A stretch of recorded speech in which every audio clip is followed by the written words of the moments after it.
Hi, this is Steve, V6WZ. Well, this is something a little bit different for me. Mostly I've been making ham radio and ham radio construction videos. But in this case, I'm just going to do this and perhaps a couple others to come. A few videos on how I've been doing some medium wave or broadcast band DXing and the software I've been using, specifically a software program called Jaguar. V6JY actually encouraged me, Don, to buy a Perseus SDR radio some time ago. He was explaining that it's one of the few SDRs out there that can actually record a full 1600 kilohertz of the band, of any frequency spectrum, and record that so that you can play it back. And I really like that idea of using what I already had here, which is my remote, purpose-built low band DXing station. I'm very active on 160 meters. But I had all of these low band receive antennas, basically all 8 compass directions covered by either single wire beverages or in many cases dual 2-wire broadside phased pairs. And I thought, well, gosh, it'd be kind of fun to be able to record the medium wave BCB band both during the sunrise, sunset times, all night, and then during the day when I'm not usually at my radio, I could at my leisure just see what DX was making its way through to the station. Anyway, I'm going to just show you what I've been doing here with this software program, and I don't know, maybe help others. I'm going to talk about how I use Jaguar Pro. Just to be clear, I am actually still very much a newbie with the program, but I thought I'd put together just a couple of videos here to show what I've been doing with the program. The Perseus program itself and the software that comes with the SDR can record and playback, and there are third-party software programs that can help you, time recordings and have them automated. The problem, though, with the Perseus standalone for reviewing the recordings is you really can't fast forward outside of a file. Well, that you can, but then you have to select the next file, and you can't really back up without reselecting each individual file. This is where Jaguar is just amazing. It's designed really to fast track moving around your recordings, forward, backwards, and a whole raft of other really handy features to help you identify where the sweet spots might be in your recordings. I'm going to assume anyone watching this has already loaded Jaguar. You would start with Jaguar Lite, and then there is a process to purchase the ability to have full Jaguar Pro capabilities. That's all of the information is available online. But I think what I want to go through first is just a couple of the features for around the program, mostly as it relates initially in this video to recording. How do you set your recordings up? One other thing I will say, though, this is the screen for Jaguar Pro. And you'll notice here, hopefully you can see my cursor down on the bottom right, there's this little star. I actually had trouble finding this initially. How do you update the program? You press the star, and you'll notice at the bottom it says here the latest version, and I'm currently using version 6. You can always toggle back to version 5, but what I'm going to be showing you is version 6 here. So the first thing I want to do is talk about setting up Mestor, and Mestor is what we use to automate the recording. You notice this little green button down here. You can press that and you say Setup.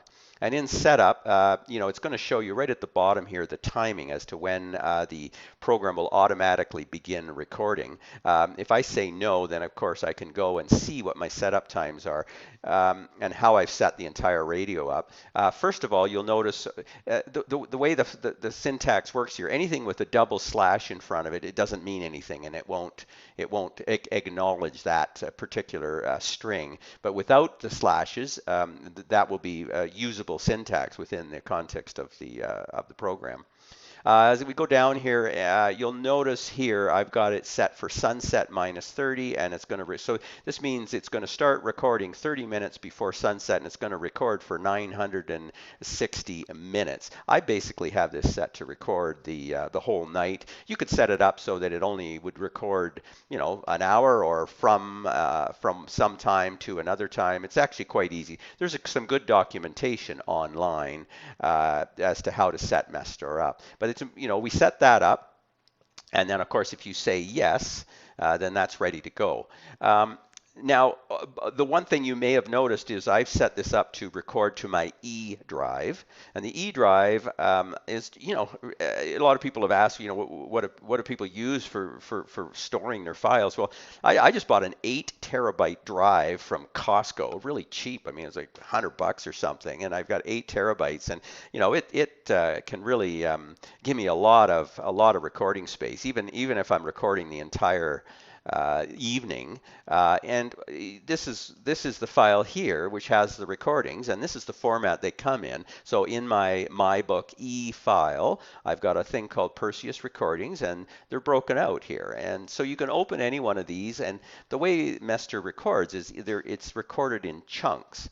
And one thing I've been able to notice is handy is if I find that I've recorded the entire night, and let's say, for example, the evening session was poor, the conditions were kind of crappy, I can just highlight. You'll notice the times are noted here. I can just delete everything up until maybe the morning session.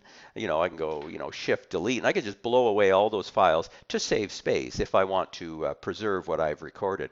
More often than not, I'll try and plow through my files and then I just delete them and don't even bother to save them.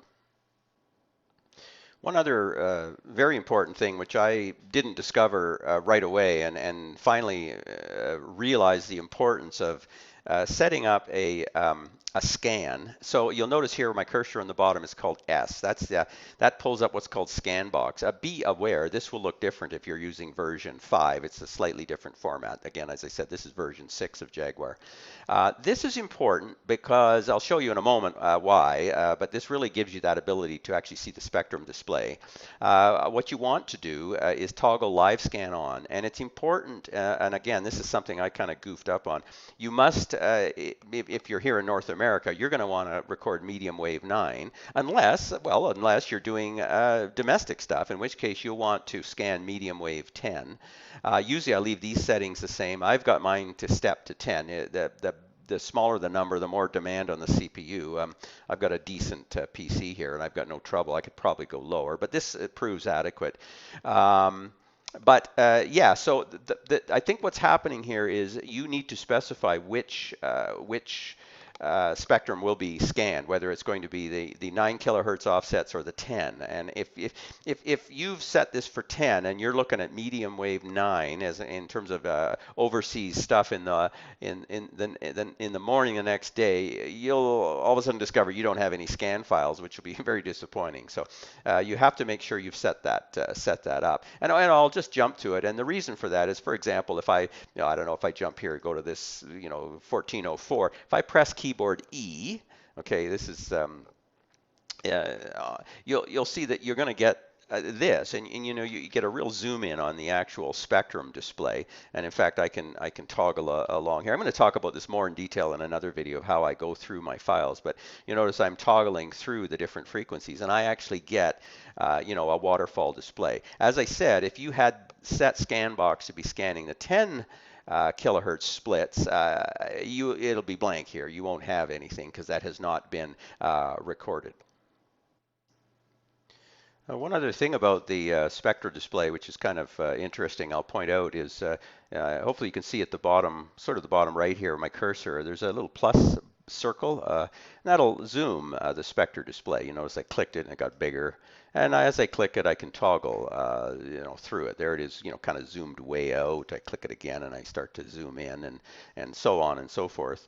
You can also click and hold your mouse and drag it up or down. You notice I'm just dragging my mouse and I can move up or down in time. You notice on the left here, these are the time ticks, so you can sort of see where you're at. And one other thing, which I'm going to talk a lot about this later in my next video, but you notice down here they actually have the ticks here of the offsets, the detailed frequency offsets that have been published, which may or may not be accurate, but they can be handy to help identify. And I'm going to talk about how that relates to the turtle, which is at the top slider here later, in terms of the depending on where you are in the world and how you set that. To get out of spectrum, of course, you can hit Y or Y YAS log at the top, and that puts you back to the YAS display. I'm going to talk more about this in my next video, about everything. And notice these little red things on the side. This is the Jix program. One other thing I guess I would point out before I leave you here, one thing that's handy to use, you notice down on the bottom left, you see the little world here. What I found cool is you press that, and that brings you up with it, which from what I understand, listening and reading on the Jaguar user mail list, this is somewhat out of date, but it's still really handy if you haven't looked at it. You can just go and maybe find something you have a question about, and it's, for example, Jix. What is that Jix thing, right? And you could just, press this and it'll explain what it is and how to use it. Anyway, it's kind of a handy thing to be aware of. Okay, 73, it's Steve, V6WZ. Hopefully this is a starter version for those that haven't really used Jaguar much in terms of how to at least get a recording and get started. My next video, I'm going to talk more about how I actually, what process I use to go through my files.